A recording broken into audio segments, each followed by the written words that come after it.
Hello everyone. Social group के video में आप सबका स्वागत है।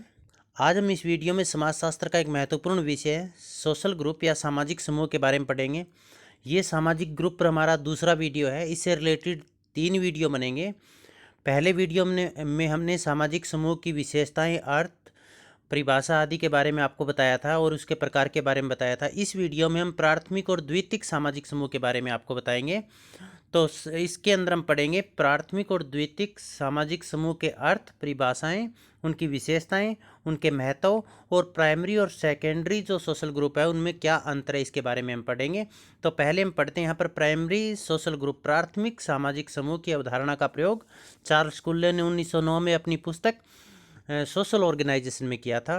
प्राइमरी सोशल ग्रुप का मतलब ये होता है, प्राथमिक सामाजिक समूह का मतलब ये होता है, व्यक्ति जन्म लेते ही सबसे पहले जिस समूह का सदस्य बनता है उसे प्राथमिक सामाजिक समूह कहा जाता है। जैसे परिवार प्राथमिक सामाजिक समूह है, पड़ोस प्राथमिक सामाजिक समूह है, दोस्त या क्रीड़ा मंडली, खेल जो बच्चों के खेल वाला समूह है, खेल समूह, वो प्राथमिक सामाजिक समूह है। तो इस सामाजिक समूह, प्राथमिक सामाजिक समूह वो सामाजिक समूह होता है जिसमें व्यक्ति के आपस में घनिष्ठ संबंध होते हैं, एक दूसरे को सभी व्यक्तिगत रूप से जानते हैं। अब यहाँ पर हम प्राथमिक क्वेश्चन ये क्या बनेगा, प्राथमिक समूह से आप क्या समझते हैं, प्राथमिक समूह की विशेषताएं और महत्व को समझाइए। तो अब क्वेश्चन के हिसाब से हमने यहाँ पर लिखा है, प्राथमिक समूह अवधारणा का सर्वप्रथम प्रयोग अमेरिकी समाजशास्त्री चार्ल्स कुले ने 1909 में अपनी पुस्तक सामाजिक संगठन या सोशल ऑर्गेनाइजेशन में किया था। प्राथमिक समूह का अर्थ और परिभाषाएं। चार्ल्स कुले ने क्या कहा है, प्राथमिक समूह से मेरा अभिप्राय उन समूहों से जिनकी विशेषताएं आमने सामने का घनिष्ठ संबंध होता है। परिवार के सदस्य, दोस्त हैं या फिर पड़ोसी हैं, वो आमने सामने के से संबंधित हैं।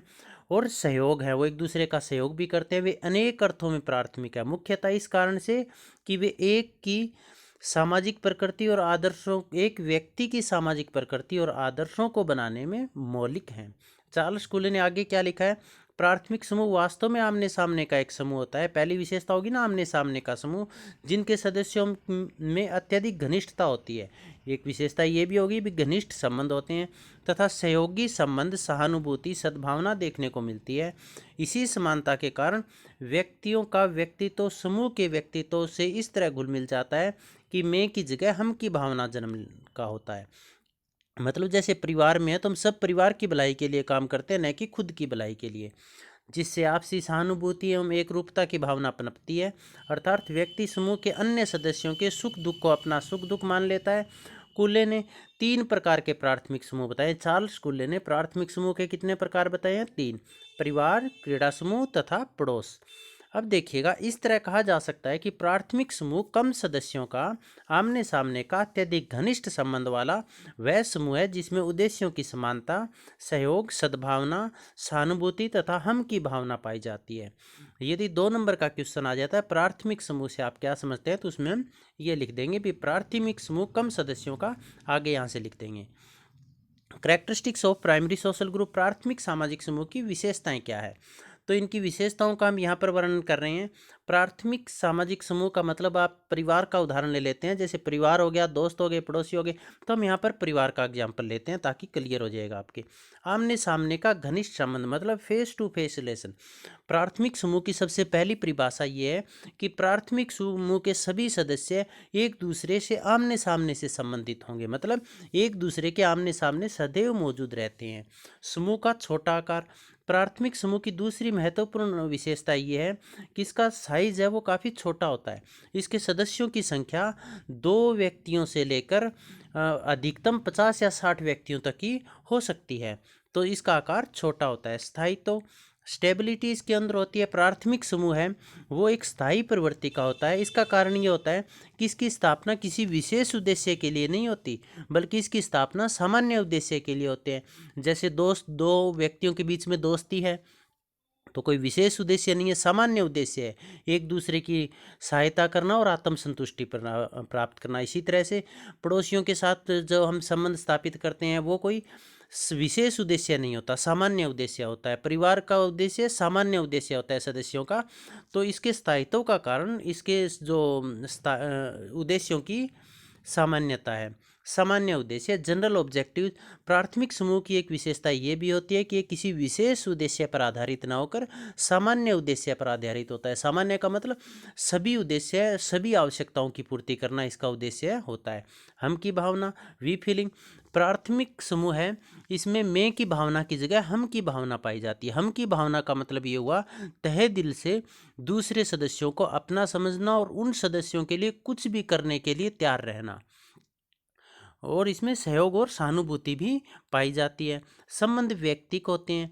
प्राथमिक समूह उनके संबंध है वो आपस में व्यक्तिक होते हैं। व्यक्तिक होने का मतलब ये हुआ एक दूसरे को जानते हैं। एक दूसरे को जब हम जानते हैं तो व्यक्तिगत रूप से एक दूसरे को जानते हैं, इनके संबंध व्यक्तिक होते हैं। इसका कारण ये भी होता है कि इसमें जैसे भाई बहन है, माता पिता है, या फिर चाचा ताऊ है, बच्चे हैं, उन सब के साथ व्यक्तिक संबंध, एक दूसरे के साथ जान पहचान वाले संबंध पाए जाते हैं।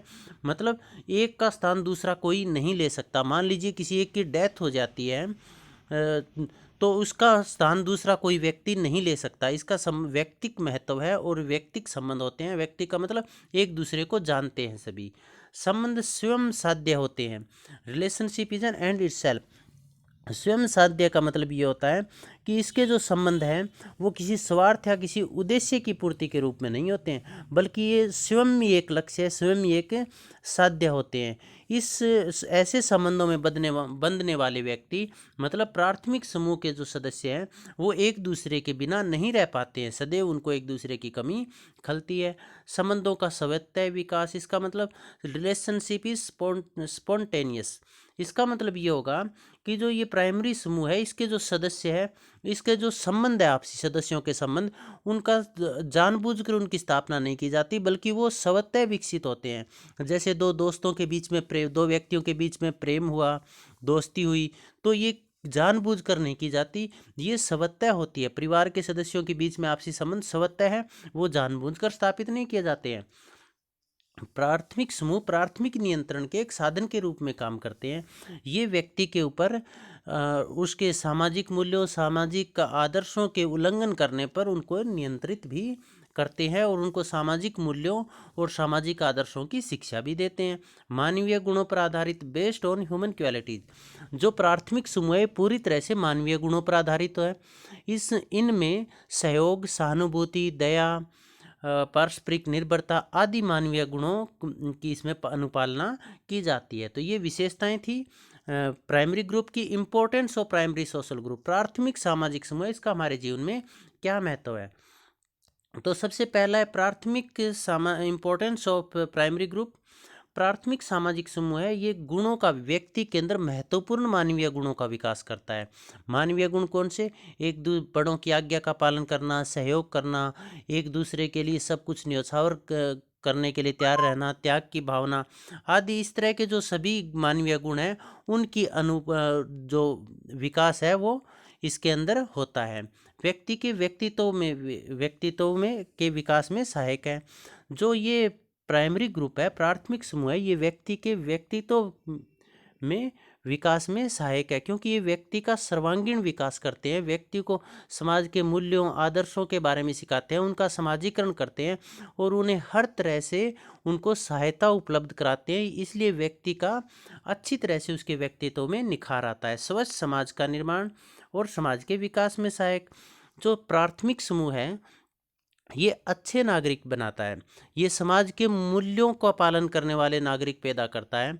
यदि ऐसे अच्छे नागरिक होंगे जो सामाजिक मूल्यों और नियमों की अनुपालना करेंगे तो इससे स्वस्थ समाज का निर्माण होगा और समाज का विकास भी होगा, समाज आगे भी बढ़ेगा। व्यक्ति के व्यवहार और कार्यों पर नियंत्रण, व्यक्ति के व्यवहार और कार्यों पर नियंत्रण करते हैं प्राथमिक समूह, क्योंकि कोई भी व्यक्ति यदि ऐसे काम करता है जो समाज विरोधी काम है या समाज के नियमों के खिलाफ है तो उसके व्यवहार को उसी प्राथमिक समूह के द्वारा नियंत्रित किया जाता है। जैसे परिवार के सदस्य हैं, यदि बालक कोई गलत काम करता है या समाज के मूल्यों के अनुसार कार्य नहीं करता है तो उसको दंड भी देते हैं, उसको डांट भी लगाते हैं। इससे उसके व्यवहार और कार्यों पर नियंत्रण रहता है। दूसरा कारण ये भी कि प्राथमिक समूह के अंदर व्यक्ति एक दूसरे को जानते हैं, एक दूसरे से घनिष्ठ रूप से संबंधित है, इसीलिए उन्हें यदि कोई गलत कार्य करता है तो उन्हें तुरंत पता लग जाता है और उनके व्यवहार पर वो नियंत्रण भी स्थापित करते हैं। प्राथमिक समूह है ये व्यक्ति के लिए मनोरंजन का साधन भी है। मनोरंजन का साधन इसलिए है क्योंकि परिवार के अंदर जैसे हम देखते हैं आपस में गप्पें भी मारी जाती है, आपस में हंसी मजाक भी की जाती है, नाच गाना भी किया जाता है, विभिन्न त्यौहार मनाए जाते हैं, तो ये सब मनोरंजन के साधन हैं। इसी तरह से पड़ोसियों के साथ भी हंसी मजाक की जाती है, दोस्तों के साथ खेलों में भाग लिया जाता है। तो ये प्राथमिक समूह व्यक्ति को स्वस्थ मनोरंजन भी उपलब्ध कराते हैं, आंतरिक संतोष प्रदान करना। प्राथमिक समूह है ये आंतरिक संतोष या संतुष्टि का आधार भी है, क्योंकि ये व्यक्ति की सभी तरह की इच्छाओं की पूर्ति करते हैं और ये विश्वास उन्हें दिलाते हैं भी यदि किसी भी तरह की कोई उन पर दुख या विपदा आती है तो वो समूह का साथ सदैव उसके साथ बना रहेगा। इसी कारण से व्यक्ति आंतरिक रूप से संतुष्ट रहता है। कार्य क्षमता में वृद्धि, जब व्यक्ति आंतरिक रूप से संतुष्ट है, उसे पता है कि उसे सपोर्ट करने वाले बहुत लोग हैं, उसकी सहायता करने वाले बहुत लोग हैं, तो वो पूरी क्षमता के साथ, पूरी काबिलियत के साथ मेहनत करता है, जिससे उसकी क्षमता में निरंतर निखार आता जाता है। समाजीकरण में सहायक, समाजीकरण का तात्पर्य यह सामाजिक मूल्यों को सीखना। जब बच्चा पैदा होता है तो वो मात्र एक जैविकीय प्राणी होता है, और जब वो परिवार के संपर्क में आता है, दोस्तों के संपर्क में आता है, पड़ोसियों के संपर्क में आता है, तो सामाजिक मूल्यों को, परंपराओं को, रीति रिवाजों को, प्रथाओं को वो सीखता है। इस तरह से प्राथमिक समूह बालक के समाजीकरण में सहायक है।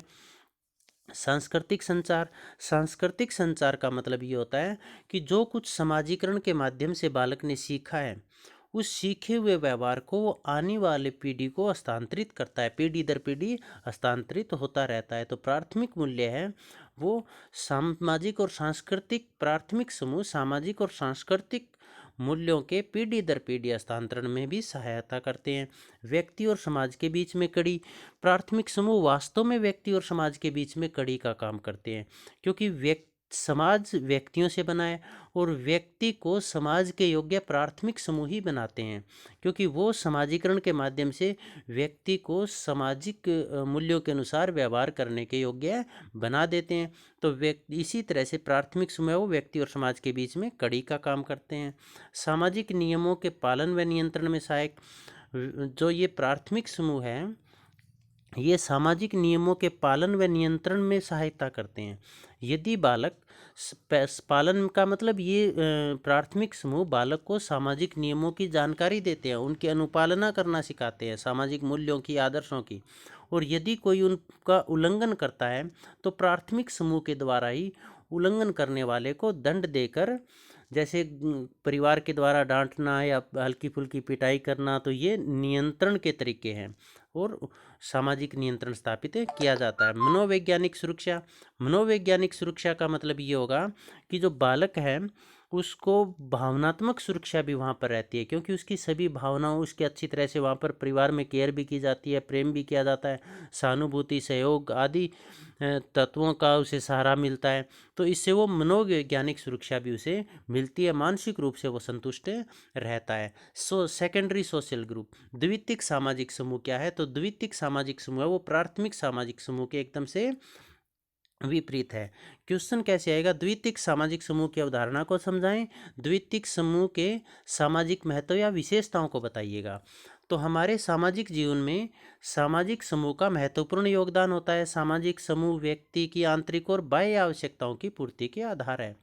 अब देखिए, द्वितीयक सामाजिक समूह वह सामाजिक समूह होता है जहाँ प्राथमिक समूह व्यक्ति की आंतरिक आवश्यकताओं की पूर्ति करते हैं, वहीं द्वितीयक समूह व्यक्ति की बाह्य आवश्यकताओं की पूर्ति में सहायक है।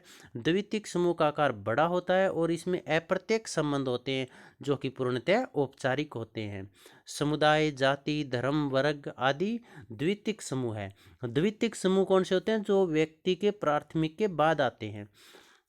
विभिन्न विद्वानों ने द्वितीयक समूह को निम्न तरीके से परिभाषित किया है। पहला है ऑकबर्न और निमकॉफ। जो समूह घनिष्ठता के अभाव, मतलब जिसमें संबंधों की घनिष्ठता नहीं होती, घनिष्ठता के अभाव वाले अनुभवों को प्रदान करते हैं, उन्हें द्वितीयक समूह कहा जाता है। चार्ल्स कूले ने क्या कहा है? द्वितीयक समूह वे समूह होते हैं जिन्हें घनिष्ठता का पूर्णतः अभाव पाया जाता है और सामान्यतः उन विशेषताओं का भी अभाव पाया जाता है जो अधिकांश प्राथमिक तथा आभासी प्राथमिक समूह में पाई जाती है। उपरोक्त परिभाषाओं के आधार पर कहा जा सकता है कि द्वितीयक समूह विशेष उद्देश्य को पूरा करने वाले बड़े आकार के समूह होते हैं जिनमें घनिष्ठता और निकटता की कमी पाई जाती है। इसी कारण इन्हें द्वितीयक समूह कहा जाता है। क्वेश्चन ये भी आ सकता है कि द्वितीयक समूह किसे कहते हैं, तो आप लिखेंगे द्वितीयक समूह प्राथमिक समूह के विपरीत विशेष उद्देश्य की स्थापना के लिए बड़े आकार वाले समूह होते हैं जो कि कम स्थायित्व और जिनमें औपचारिकता अधिक और घनिष्ठता का अभाव पाया जाता है। द्वितीयक सामाजिक समूह की विशेषताएं। द्वितीयक सामाजिक समूह की विशेषताएं प्राथमिक सामाजिक समूह के विपरीत हो जाएगी।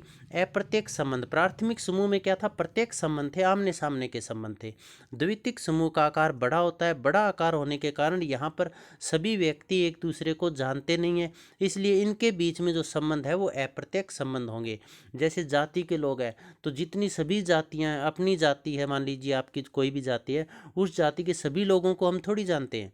एक आपका कॉलेज है, कॉलेज के जितने स्टूडेंट हैं उन सभी को आप थोड़ी जानते हैं, तो इसमें अप्रत्यक्ष संबंध होंगे।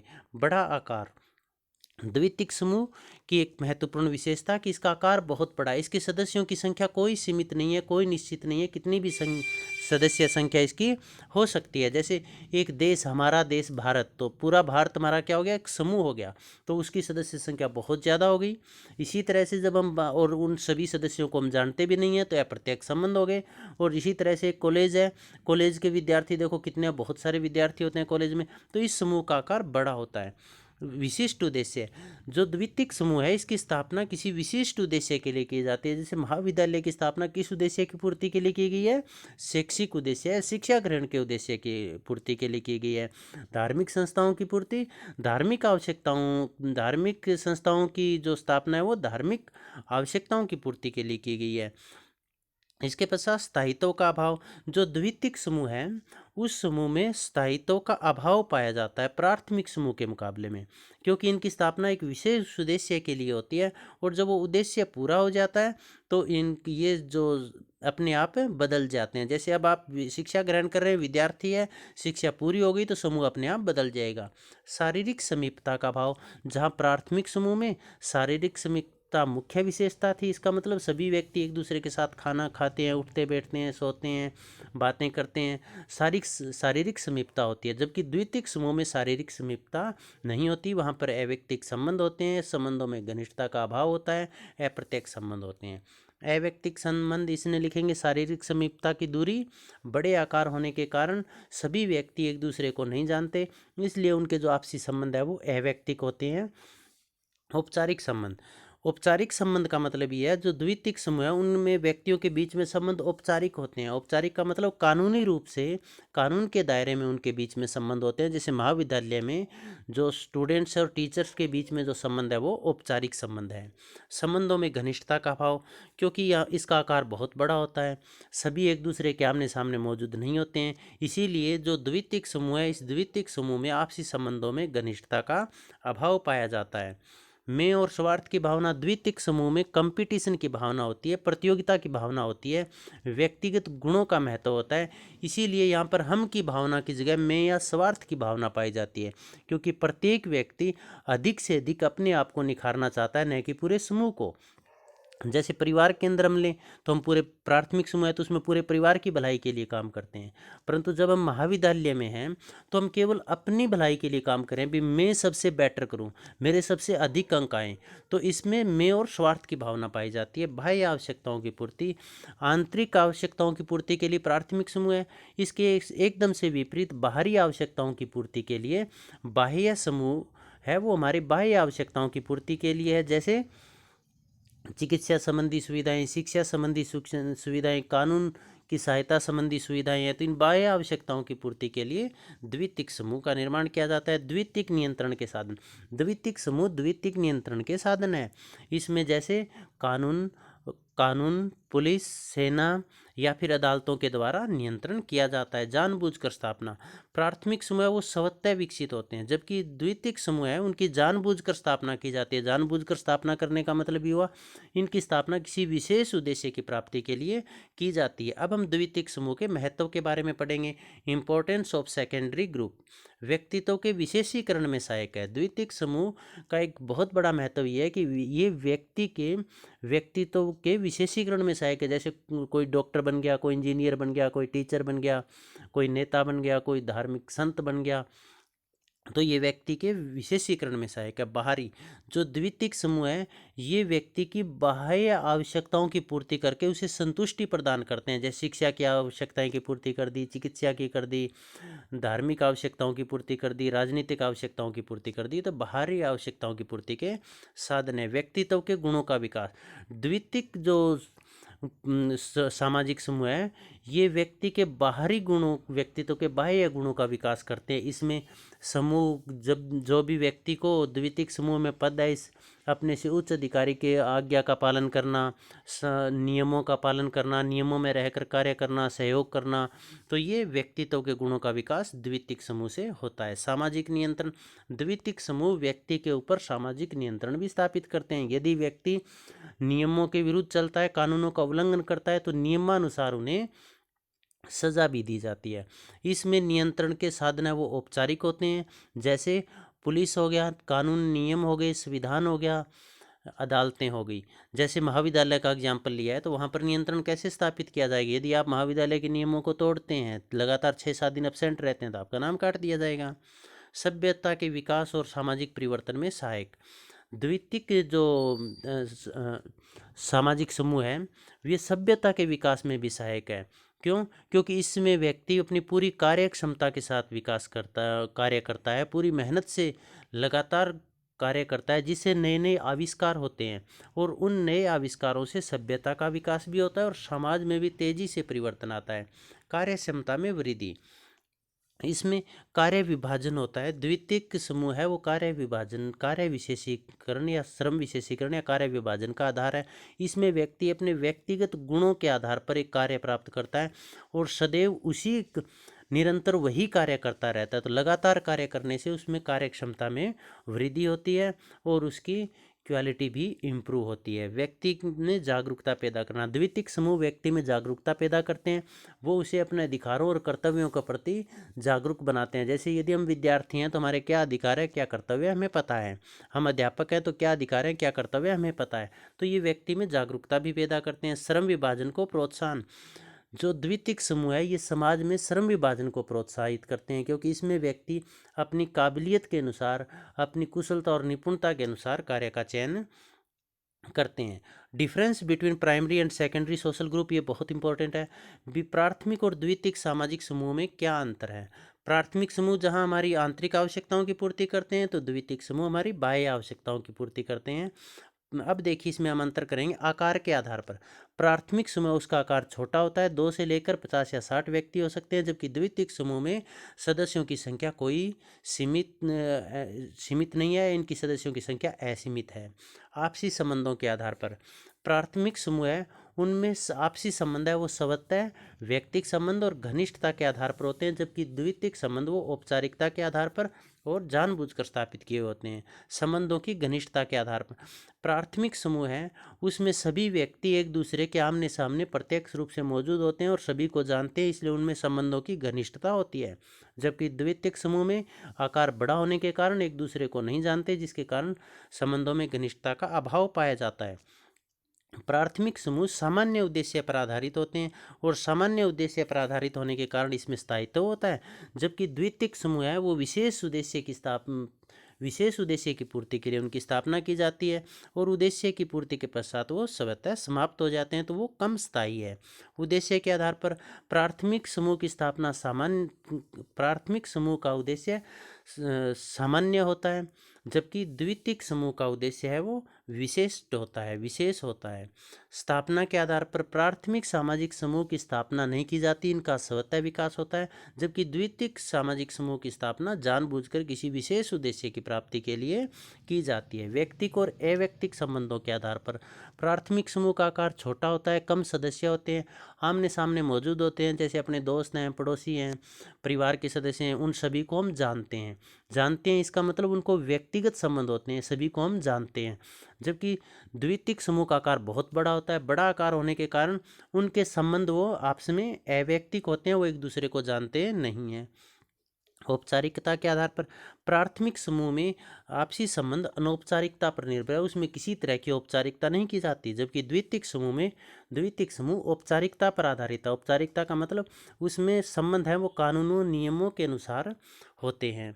आंतरिक और बाह्य आवश्यकताओं की पूर्ति के आधार पर प्राथमिक समूह का उद्देश्य आंतरिक आवश्यकताओं की पूर्ति करना है, जबकि द्वितीयक समूह का उद्देश्य बाहरी आवश्यकताओं की पूर्ति करना है। नियंत्रण के आधार पर प्राथमिक समूह प्राथमिक नियंत्रण के साधन है। इसके अंदर व्यक्ति को डांटना, हुक्का पानी बंद करना, निकालना, जाति या फिर अपने समुदाय से बाहर निकालना आदि के माध्यम से नियंत्रण स्थापित किया जाता है। जबकि द्वितीयक समूह में औपचारिक साधनों से नियंत्रण स्थापित किया जाता है, जैसे पुलिस के द्वारा, नियमों के द्वारा, संविधान के द्वारा, कानूनों के द्वारा या फिर अदालत के द्वारा।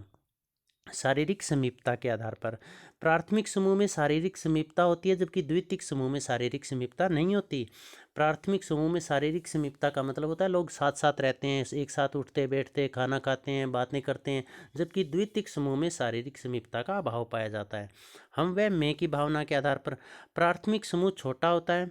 इसमें सहयोग, सहानुभूति, दया और आपस में हम की भावना होती है, वी फीलिंग होती है। मतलब एक दूसरे के लिए कुछ भी कर गुजरने की, एक दूसरे की भलाई के लिए अपना जीवन भी न्यौछावर कर देने की भावना होती है। जबकि द्वितीयक समूह में मैं या स्वार्थ की भावना होती है, केवल अपने हितों के बारे में सोचा जाता है। समाज के महत्व के आधार पर प्राथमिक समूह है, उसका महत्व प्राचीन समाज में था, जबकि द्वितीयक समूह का महत्व आधुनिक समाज में। सदस्यता के आधार पर प्राथमिक समूह की सदस्यता अनिवार्य होती है। अनिवार्य का मतलब परिवार के सदस्य हम होंगे ही होंगे, हमारे पड़ोसी होंगे ही होंगे, हमारे दोस्त होंगे ही होंगे।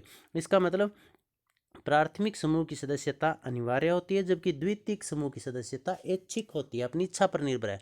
अपनी इच्छा पर निर्भर है, हम स्टूडेंट वर्ग की सदस्यता लेना चाहें या नहीं चाहें। हमारी इच्छा पर निर्भर है, हम किसी राजनीतिक पार्टी की सदस्यता लेना चाहें या नहीं चाहें। तो इसका मतलब द्वितीय समूह की सदस्यता ऐच्छिक होती है।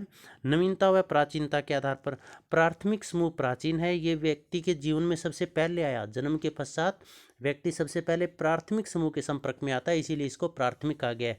जबकि द्वितीयक समूह जन्म के बहुत समय पश्चात आता है और यह आधुनिक समाज या नवीन समाज की विशेषता है। तो ये अपना क्वेश्चन था, इसमें 2-3 क्वेश्चन मैंने प्राथमिक समूह से आप क्या समझते हैं, उसकी विशेषताएं और महत्व समझाइएगा। Number 1 question.